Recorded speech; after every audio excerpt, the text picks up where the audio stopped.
자, 오늘 말씀은 구약성경 427페이지 사무엘상서 13장의 말씀을 볼 차례입니다. 사무엘상서 13장 8절에서 15절까지의 말씀입니다. 구약성경 427페이지 사무엘상서 13장 8절에서 15절까지의 말씀 우리 함께 읽도록 하겠습니다. 시작. 사울은 사무엘이 정한 기한대로 이레 동안을 기다렸으나 사무엘이 길갈로 오지 아니하매 백성이 사울에게서 흩어지는지라. 사울이 이르되 번제와 화목제물을 이리로 가져오라 하여 번제를 드렸더니 번제 드리기를 마치자 사무엘이 온지라.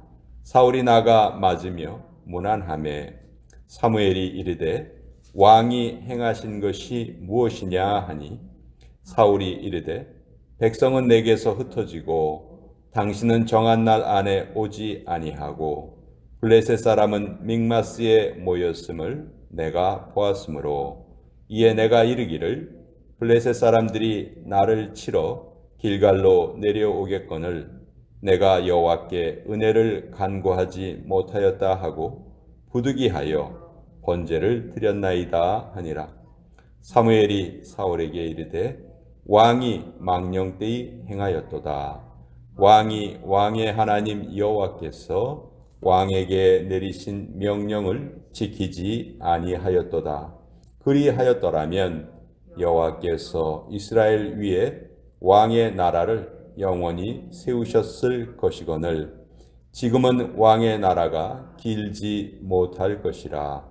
여호와께서 왕에게 명령하신 바를 왕이 지키지 아니하였으므로 여호와께서 그의 마음에 맞는 사람을 구하여 여호와께서 그를 그의 백성의 지도자로 삼으셨느니라 하고 사무엘이 일어나 길갈에서 떠나 베냐민 기브아로 올라가니라. 사울이 자기와 함께한 백성의 수를 세어보니 600명 가량이라. 하나님의 말씀입니다. 아멘. 자, 사무엘상서 13장에 보면 이제 사울이 저지른 두 가지 큰 잘못 중에 이제 첫 번째 잘못이 나타납니다. 블레셋과 이스라엘은 늘 적대 관계에 있었어요. 그래서 다윗을 이스라엘 백성들이 그게 존경하는 이유 중에 하나가 여러 가지 다윗의 업적이 있지만 블레셋을 완전히 점령했다는 것입니다. 다윗 왕 이전에는 정말 블레셋과 오랜 기간 서로 갈등이 있었고요. 또 블레셋이 이스라엘을 군사적으로 앞서는 경우도 많이 있었거든요. 사울 왕 시절에도 마찬가지였습니다. 이때 블레셋과 대치하고 있는 중에 사울의 아들이었던 요나단이 먼저 이제 기습 공격을 가해요. 그래서 그 기습 공격이 성공을 했어요. 그랬더니 이제 이스라엘 백성들이 이 기회에 우리 블레셋을 몰아내자 하고 함께 모였습니다. 그랬더니 블레셋이 또 우리라고 가만히 있을 소냐 하고 또 블레셋도 군대를 모았어요. 그랬더니 이스라엘 백성들이 상상했던 것보다 훨씬 더 많은 블레셋의 군대들이 모였습니다. 병거가 3만, 마병이 6천, 또 블레셋의 군사가 해변의 모래처럼 많았다. 이스라엘에서는 사실 이 정도까지 블레셋의 군사력이 강할 줄은 몰랐었거든요. 그러니까 이런 모습을 보고 이제 이스라엘 백성들이 두려움에 떱니다. 굴에 숨기도 하고 바위 틈에 숨기도 하고 웅덩이에 숨기도 하고 또 아예 이 전쟁은 우리 이길 가망성이 없다. 그리고 도망간 사람들도 있었고. 자, 사울은 왕으로서 이제 이 전쟁을 지휘해야 하는데 지금 군사들의 사기가 땅바닥에 떨어져 있는 그런 상황입니다. 자, 이런 경우에 사무엘이 어떻게 사울 왕에게 말을 했었냐면, 혹시 블레셋과 그런 대치 관계가 있으면 전쟁을 치르기 전에 하나님께 제사를 드려야 하니까 내가 갈 때까지 반드시 기다리고 계십시오. 일주일 정도면 내가 갈 것입니다. 그러니까 일주일 동안은 꼭 기다리십시오. 이렇게 분명히 사무엘이 사울에게 말을 했어요. 자, 그런데 지금 제가 설명드린 내용처럼 블레셋 군대는 너무 강해 보이고 이스라엘 군대는 사이가 땅바닥에 떨어져 있고 이제 전쟁을 하기는 해야 하는데 하면은 질 것 같고 사울이 얼마나 마음이 복잡했겠어요. 또 사무엘은 일주일 만에 온다고 했는데 오지 않고, 이런 상황에서 사울 왕이 어떤 행동을 하는가? 자기가 스스로 하나님께 번제를 드리죠. 우리가 생각하기에는 충분히 그럴만하지 않나? 무슨 잘못이지? 사무엘이 늦게 오는 게 잘못이지 여기서 사울 왕을 탓할 수 있나? 우리는 늘 이렇게 생각하기가 쉽습니다.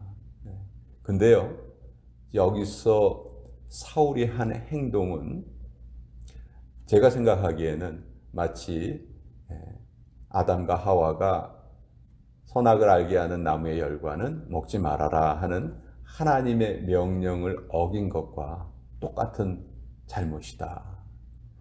사람이 할 수 있는 일이 있고 할 수 없는 일이 있는데, 여기서 사울 왕은 사람이 해서는 안 되는 일, 하나님께서 반드시 왕의 역할과 제사장의 역할을 분리해 놓으시고 제사를 드리는 것은 제사장만이 할 수 있는 일로 정하셨던 것이거든요. 그러니까 이 하나님의 법칙을 정면으로 위배한 것이죠. 환경이 안 좋으면 때에 따라서는 하나님의 말씀을 얼마든지 내가 거역할 수도 있고 하나님의 말씀보다 환경이 우선할 수 있다라고 사울의 행동은 보여준 것이에요. 그래서 사무엘이 와서 책망을 할 때 뭐라고 책망을 하냐면 다른 말 하지 않습니다. 왕의 하나님 여호와께서 왕에게 내리신 명령을 지키지 아니하였도다. 다른 말 하지 않아요. 하나님의 명령을 왕은 따르지 않았습니다. 다른 말로 하면 당신이 하나님 자리에 올라가 앉았습니다. 그러니 하나님께서는 그것을 기뻐하지 않으시고 이제 이 나라를 다른 사람에게 주실 것입니다. 이렇게 사무엘이 말을 한 것입니다. 제사는 왕이 할 수 있는 권한이 아니었어요. 자, 왜 이런 법을 정하셨느냐? 하나님은 이런 법을 통해서 인간의 본분, 또 하나님의 위치를 정확하게 알려주시고 싶으셨죠. 신앙생활의 기본은 제가 생각하기에는 자기의 자리를 잘 지키는 것이다. 하나님이 창조주이시고 우리가 피조물이라면 반드시 피조물은 창조주의 명령대로 살아야 하고 피조물의 자리를 잘 지키는 것, 순종의 자리를 잘 지키는 것, 이것이 우리 신앙의 가장 큰 기본이죠. 그런데 이것을 하나님께 반역했던 사탄이 계속해서 우리를 옆에서 유혹을 합니다. 그건 하나님이 모르시고 하나님이 이 상황을 모르시는 거야. 이거 얼마나 급한 상황인데 이때는 먼저 이것을 처리하고 봐야지. 일단 살아야지 그 다음을 도모할 수 있지. 하나님의 명령이고 뭐고 일단 우리는 살아야 돼. 환경이 더 중요한 거야. 말씀은 나중에 생각해도 돼. 이런 유혹에 저는 지금 모든 성도들이 이 유혹에 빠져 있다. 이것에 오염되어 있다. 저는 그렇게 생각해요. 신앙의 가장 큰 기본은 자기 자리를 지키는 것이다. 자, 사무엘이 늦게 온 것에 대해서 얼마든지 핑계 댈 수도 있고, 지금 이렇게 위험한 상황이라는 거, 이거 뭐 하나님은 모르실까요? 너무도 잘 알고 계시죠. 이 상황을 사무엘에게도 책임을 돌릴 수 없고, 또 상황을, 그 환경을 핑계댈 수도 없습니다. 환경은 말씀을 어기는 핑계가 되기는 해요. 그렇지만 하나님 앞에서 결코 정당한 사유가 되지 못합니다. 우리는 늘 환경을 핑계로 삼지만 결코 하나님 그것을 정당한 사유로 인정하지 않으신다. 왜? 환경은 언제든지 바뀌고 변하는 것이기 때문에. 반면에 하나님의 말씀은 결코 변하지 않으시고 영원한 것이죠. 그래서 우리는 늘 환경보다 말씀을 앞세우는 그런 훈련을 계속해 가야 합니다. 이것이 우리의 신앙 생활이다. 결국 사무엘은 사울을 떠납니다. 자, 우리가 계속해서 말씀드리지만 우리의 행동을 합리화할 수 있는 여러 상황이 있습니다. 그렇지만 그것을 합리화시키는 것은 하나님이 계셔야 할 자리를 내가 차지하고 있는 것이다. 하나님이 계셔야 할 자리에 환경이 자리 잡고 있는 것이다. 하나님은 결코 그것을 용납하지 않으십니다. 그래서 오늘도 우리는 우리 내면의 권자를 하나님께 내어드리는 그 결단을 해야 합니다. 우리 말로는 그거 참 잘해요. 말로는 참 잘하는데 결정적인 순간에, 돈이 왔다 갔다 하는 순간에, 내 이익이 왔다 갔다 하는 순간에, 그때는 하나님 못 본 척 해주세요. 이것만 좀 눈 감아주세요. 그때 하나님은 사울에게 선언한 선언을 우리에게 하시는 거예요. 네가 여호와의 명령을 지키지 아니하였다. 정말 무서운 말씀입니다. 아담과 하와의 범죄로 인해서 온 인류가 죄악에 빠진 것처럼 사울의 이 상황에서 사울이 결정한 그 결정이 결국은 그가 그 영광스러운 이스라엘의 초대 왕의 자리에 올랐지만 그 자리를 계속 지키지 못하는 결정적인 이유가 되었다.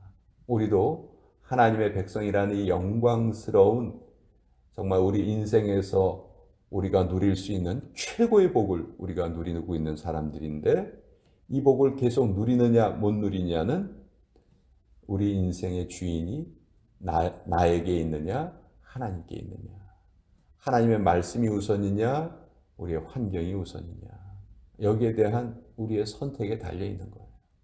오늘도 그 선택을, 바른 선택을 하기를 하나님께서는 기대하시고 우리에게 이렇게 새로운 날을 또 부여해 주신 것이죠. 그래서 우리가 그것을 잘 알고 또 오늘 하루를 살아가야 되겠다. 우리 목표가 있는 삶은요, 참 기대가 되고 즐겁습니다. 가치가 있어요. 근데 이런 목표가 없이 살아가면요, 오늘 또 뭐 하지? 오늘 또 뭐 하고 시간을 보내지? 인생이 무의미해지고 건조해지고, 하나님은 그런 삶을 우리에게 원하지 않으세요. 오늘도 우리의 영이 깨어 있어서 결정적인 순간에 늘 하나님의 말씀을 따르는 삶을 살아야 되겠다. 그리고 그것을 실천해야 되겠다. 그런 실천이 우리의 인생에 쌓여갈 때 얼마나 가치 있고 복된 인생이 될 것인가. 오늘 이 말씀 여러분과 함께 나누어 보았습니다.